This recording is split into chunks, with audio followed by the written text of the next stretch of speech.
Daiichi nuclear power plant, electricity has now been hooked up to central control room of the number 3 reactor. Tokyo Electric Power Company hopes this will clear the way for restarting the reactor's cooling systems. はい。制御室、操作室どちらでも呼ばれておりますので。We have the central control room at 2243. At the central control room for reactor number 3, the lights turned on. At 2243, the lights came on. The work of reconnecting electricity cables to power the cooling systems resumed on Tuesday morning. The previous day, the company had to evacuate all employees after smoke began emitting from the number 2 and number 3 reactor buildings. Power cables were connected to all 6 reactor buildings on Monday, but the utility needed to check all the equipment before it could turn the electricity back on. Now the central control rooms are functioning again.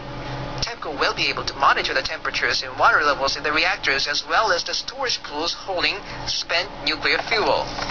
Before the power cables could be connected to the control rooms, the spent fuel storage pools in the reactor buildings had to be cooled down.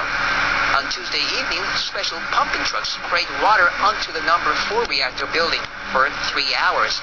The trucks are designed for pumping concrete. Thanks to their 50-meter-long arms, they can discharge large amounts of water from a distance at precisely targeted locations.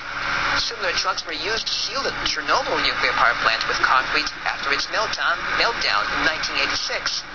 Also on Tuesday, firefighters sprayed water for an hour onto the number 3 reactor building.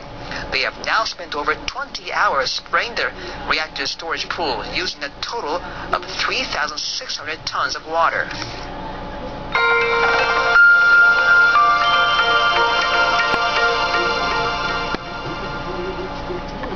Hello there. We have more cold weather ahead for Japan throughout this week due to a very cold push of air across the country. It's going to continue making that move further across, further to the south over the next couple of days, bringing with it a little bit of easing in terms of that rain and snow, but it's still going to be bitterly cold for the overnight areas, especially in northern Japan. You can see the rain starting really to move away over the next 24, but those winds are going to be shifting. Instead of coming in a gentler breeze, we're going to have those cold northwesterly winds, and it could be a bit gusty at times, but they will be bringing in that very cold air, and that will allow for temperatures to really plummet in the overnight hours again. Take a look here on Wednesday. Those lows in the early morning hours in areas like Aomori Prefecture and Morioka, -4 for you. The high is going to be about 5 on Wednesday. Sendai also near 0, just 7 in Sendai and Fukushima as we head into Wednesday, and Tokyo still a very low double-digit figure tomorrow. Now, another area I want to point out is going to be the problem of subsidence. Now, after the earthquake, the ground shook, and when it settled, it was actually lower than before. What that means is we're going to have a lot of susceptible areas to flooding, and you combine that with the fact that it is high tide. The spring high tide is going to be coming in twice today, bringing in those high surfs, and compounded with the fact that we have that lower ground, it really does up the risk of flooding for many of these hard coastal areas. So we're going to keep a close eye on that situation as well. In terms of the next 4 days for areas like Miyagi Prefecture, Sendai, it will be dry on Thursday, partly cloudy, gets a bit overcast on Thursday, but watch what happens with the temperatures. They really don't change throughout much of the week, so very, very cool. Overnight hours are going to be near and just about or even below 0.